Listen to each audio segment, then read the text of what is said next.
Bonsoir, nous sommes le 11 octobre, bienvenue sur TV Fil 78 pour le 7-8 en direct. Entre 18 et 19h, nous allons faire le point sur l'actualité locale, à commencer par la semaine de l'allaitement maternel. C'est un rendez-vous mondial qui se déroule dans 120 pays en France. Cela débute lundi. Bonsoir à Margaret Dicasson-Clar.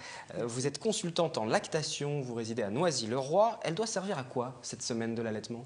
Alors, la Semaine mondiale de l'allaitement maternel est là pour rappeler au grand public ainsi qu'aux professionnels de santé que l'allaitement maternel est le mode d'alimentation infantile qui est quand même la norme biologique.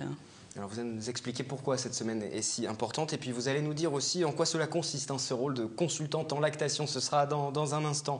La chronique écho du jeudi, ce sera dans une demi-heure avec Alice Gastine et il sera question du handicap au travail. Mais déjà le reste du sommaire de ce 11 octobre en images avec les salariés d'ASS Sécurité à Guyancourt. Inquiet, le dirigeant de l'entreprise a claqué la porte il y a 4 mois. Depuis, ils ne perçoivent plus de salaire. La liquidation judiciaire vient d'être prononcée.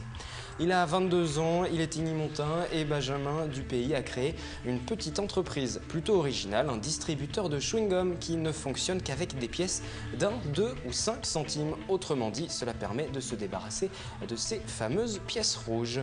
Si au lieu de rembourser les soins, la caisse primaire d'assurance maladie les prévenait, l'opération Santé Active est une initiative départementale. D'abord déployée à Poissy, le dispositif va être testé prochainement à Saint-Quentin en Yvelines. Et puis les Bleus à l'entraînement à Clairefontaine avant leur match amical contre le Japon ce vendredi et surtout avant la rencontre face à l'Espagne mardi prochain. Une équipe de France marquée par l'empreinte du PSG, 5 joueurs du club parisien la composent, sujet à suivre ce soir.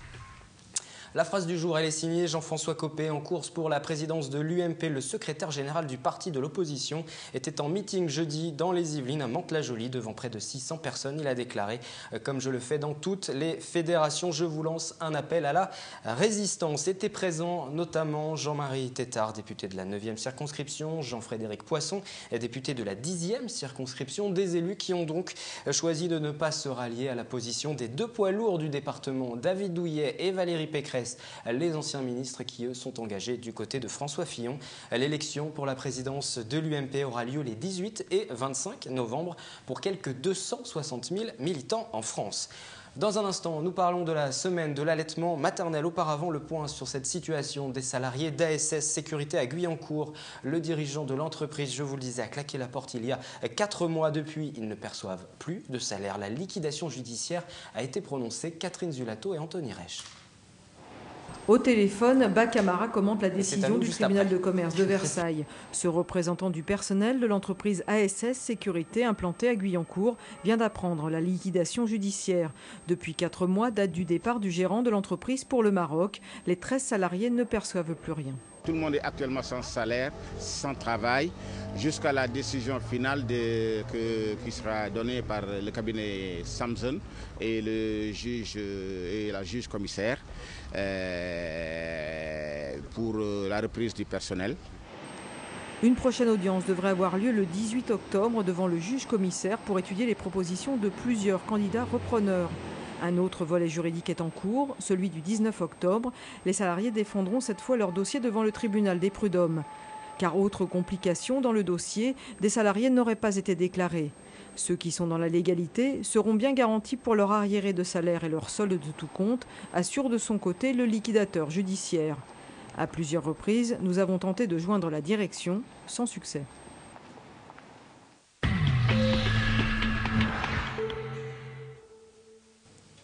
La première invitée du 7-8 de ce 11 octobre, Margaret Dicasson-Clar. Vous venez nous parler aujourd'hui de la semaine de l'allaitement maternel.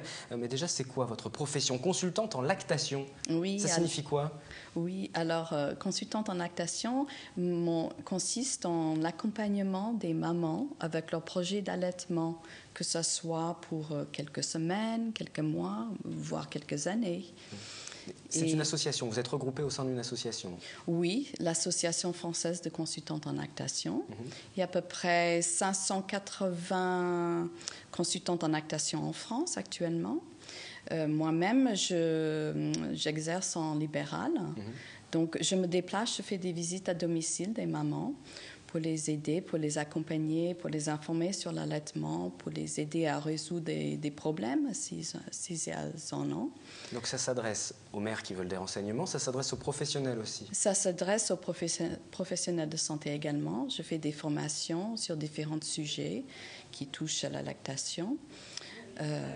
Mais le message, c'est quoi? C'est de donner des conseils pratiques aux mères qui le souhaitent, ou en tout cas aux professionnels aussi, qui voudraient avoir des informations pour les communiquer ensuite aux mamans, ou le but, c'est de véritablement militer pour l'allaitement maternel et de convaincre aussi les mères qui ne souhaitaient pas le faire?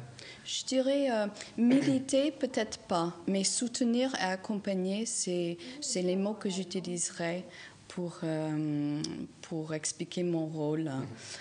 Quand la mère a décidé d'allaiter, ce n'est pas toujours facile dans notre société d'aujourd'hui. Pourquoi? Parce qu'on ne voit pas beaucoup de modèles dans notre société de mères qui allaitent. Il y avait toute une génération de mamans qui n'ont pas allaité. Donc on a perdu un peu le fil de l'allaitement, les savoirs, les connaissances, le savoir-faire. Et les mamans qui ne souhaitent pas allaiter, les mères qui ne souhaitent pas donner le sein, vous en pensez quoi? Alors déjà, je ne juge pas ces mamans-là, ça c'est très important. Seulement, je me pose la question à savoir, est-ce qu'elles ont pris leur décision en toute connaissance de cause? Est-ce qu'elles étaient bien informées en prénatal sur l'allaitement maternel? Et je me pose cette question parce que je sais que ce n'est pas toujours le cas. Et c'est pour ça que vous intervenez aussi auprès des professionnels pour qu'ensuite, en tout cas les mamans aient l'ensemble des informations à leur disposition. La semaine de l'allaitement maternel débute le 15 octobre. Il y aura des animations partout en France, dans les Yvelines également. On va s'arrêter justement à Versailles. Il y a quelques jours, il y avait déjà une réunion qui était organisée par ces consultantes en lactation. Reportage de Valérie Auribeau et d'Élodie Moine. Un personnel hospitalier débordé, un congé maternité court et des femmes qui travaillent. Autant de raisons qui freinent la mise au sein des bambins. Et même si la France reste à la traîne, certaines femmes vont jusqu'au bout de leur désir d'allaiter et assument leur choix. Comme ces mamans rencontrées lors d'une réunion à Versailles. C'était familial à la base, toute ma famille a allaité. Et puis après, j'ai compris que c'était plus simple pour le bébé et puis plus naturel, ça lui donnait tout. Et puis bon, en tant que jeune, je pense qu'on est toutes les trois là, on se connaît toutes. En fait, il y a quand même un aspect budget, c'est bête, mais ça fait réfléchir. Je me voyais pas faire autrement en fait. Enfin, c'était dans la continuité de la grossesse et voilà, pour créer du lien avec ma fille, je sais pas, c'était juste naturel. Naturel, mais pas aussi simple que ça. Les études démontrent que les femmes qui font le choix de l'allaitement ont, pour la plupart, fait des études supérieures et sont indépendantes. Difficile alors de concilier réussite professionnelle et vie de famille. Pourtant, certaines y parviennent. Elles seront capables de dire « mais moi ça me plaît et je veux le beurre et l'argent du beurre », c'est-à-dire je veux continuer mon métier, reprendre mon travail, continuer à allaiter mon enfant et elles ne se laissent pas abattre par exemple à la reprise du travail. Afin d'être mieux informées, les futures mamans se tournent vers des associations spécialisées où écoute et échange d'expériences les rassurent. Dans l'agglomération, des animations et des rencontres sont proposées autour de ce thème du 15 au 21 octobre. Et il y aura des réunions d'information à Saint-Quentin en Yvelines du 15 au 19 octobre dans les différentes PMI d'Elancourt, de Trappes, de Montigny ou de La Verrière. Et puis aussi une rencontre débat le 15 octobre à 9h au secteur d'action sociale, c'est à Guyancourt, place du marché. Je me tourne à nouveau vers vous, vous nous l'avez dit, vous essayez de donner le maximum d'informations à ces mamans pour qu'elles puissent faire leur choix en toute connaissance de cause. Pour vous, actuellement, c'est quoi qui justement influence le plus? C'est le poids de la société par exemple?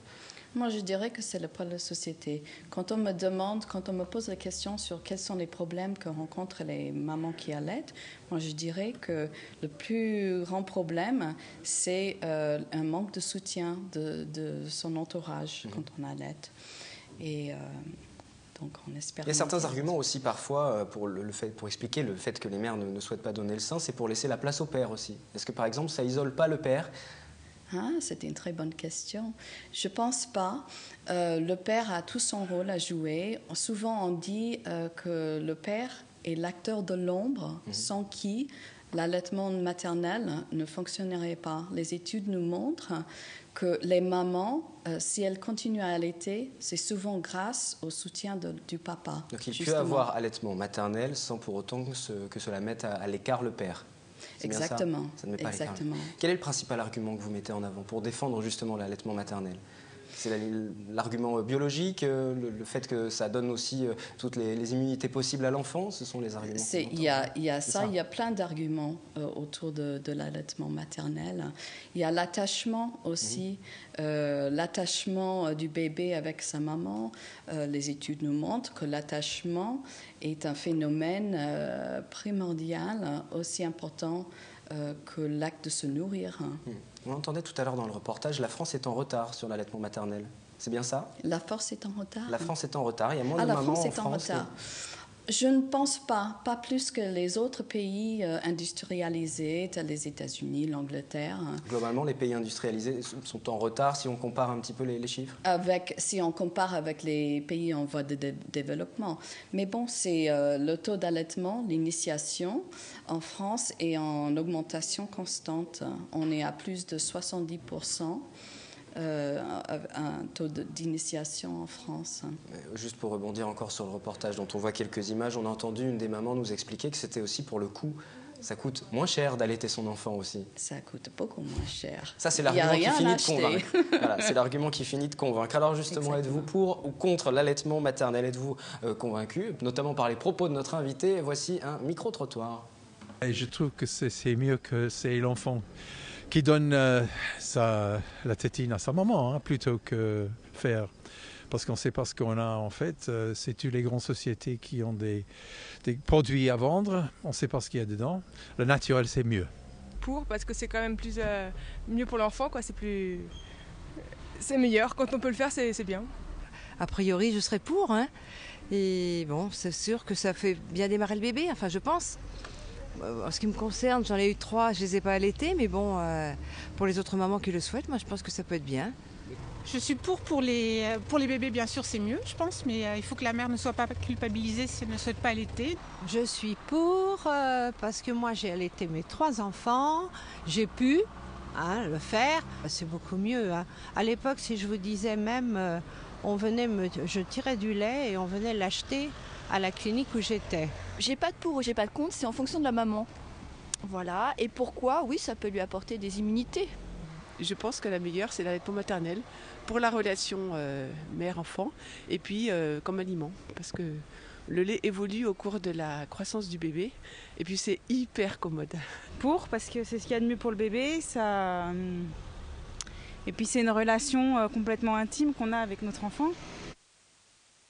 Beaucoup de pour. Dans le micro-trottoir qu'on a entendu ce soir, beaucoup de mamans sont en tout cas favorables et ont fait ce choix. Je peux vous poser également la question, vous avez des enfants, vous avez fait le choix de les allaiter ? Oui, tout à fait. Et ça a été pour vous une évidence ? Vous avez aussi une longue période de réflexion, des discussions ? Pour mon premier bébé, je suis passée par une période de réflexion parce que je ne l'avais pas encore fait.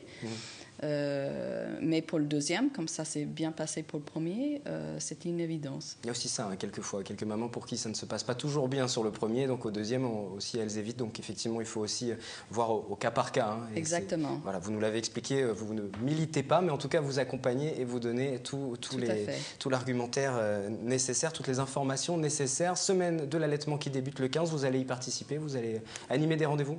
Oui, j'anime un rendez-vous pour les professionnels de santé à l'hôpital de Versailles, donc l'hôpital Mignot, le 18 octobre. Merci d'être venu sur ce plateau, d'avoir répondu à notre invitation. Vous êtes consultante en lactation et puis si vous voulez en savoir plus, un site internet, il s'est affiché sur l'écran au cours de cet entretien. La semaine de l'allaitement débute lundi. C'est parti pour la vaccination contre la grippe. Le vaccin est disponible dans les pharmacies. La caisse primaire d'assurance maladie fait parvenir en ce moment à ses assurés des bons de prise en charge pour leur permettre de les retirer gratuitement dans les officines. Dans le département, 215 480 assurés sont concernés. Ce sont les plus de 65 ans, les personnes atteintes d'affections de longue durée ou étant entourées de nourrissons de moins de 6 mois. Cette année, les femmes enceintes et les personnes souffrant d'une forte obésité sont aussi invitées à se faire vacciner. Voilà pour le vaccin qui est donc disponible contre la grippe. On reste dans le domaine de la santé avec cette opération menée par la Caisse primaire d'assurance maladie baptisée Santé Active. Au lieu de rembourser les soins, l'idée est de mettre l'accent sur la prévention. D'abord déployé à Poissy, le dispositif va être testé prochainement à Saint-Quentin en Yvelines. Regardez. Et si la Caisse primaire d'assurance maladie changeait de nom pour s'appeler Caisse primaire d'assurance santé? Si au lieu de rembourser les soins, elle les prévenait? Une idée toute simple mise en place dans le département, d'abord à Poissy et prochainement à Saint-Quentin en Yvelines. C'est l'opération Santé Active, ouverte à tous les assurés sociaux du régime général. Des ateliers collectifs proposés autour de 3 thématiques, le cœur, le dos et la nutrition. Il s'agit de proposer un service de coaching en santé. Alors le coaching en santé, qu'est-ce que c'est? En fait, c'est accompagner au quotidien des personnes qui ne sont pas malades pour préserver leur capital santé. C'est lié effectivement à l'évolution des dépenses de santé et aujourd'hui à des pathologies qu'on voit croissantes. Par exemple, si on regarde la pathologie du diabète, on voit qu'il y a une augmentation croissante et les courbes d'évolution montrent que d'ici à quelques années, le nombre de personnes diabétiques pourra presque tripler. À Saint-Quentin en Yvelines, le dispositif est pour l'instant expérimental. Les ateliers vont démarrer à partir du 6 novembre et des inscriptions doivent se prendre les 18 et 30 octobre à l'Institut de promotion de la santé, à Trappes, partenaire de l'opération. C'est la prévention primaire, le but étant de passer des informations générales à la base et de donner des outils par le biais des ateliers. On a des ateliers théoriques et des ateliers pratiques, donc justement des mises en condition. Je pense surtout à l'activité physique, où là par contre la personne va être acteur pendant son atelier. Ces ateliers de prévention sont gratuits. L'opération Santé Active a été mise en place il y a 5 mois sur le territoire de Poissy et la CPAM a enregistré 450 adhérents. Une étude interne démontrerait qu'un tel dispositif étendu à l'échelle nationale pourrait permettre à l'assurance maladie de réaliser 200 millions d'euros d'économies.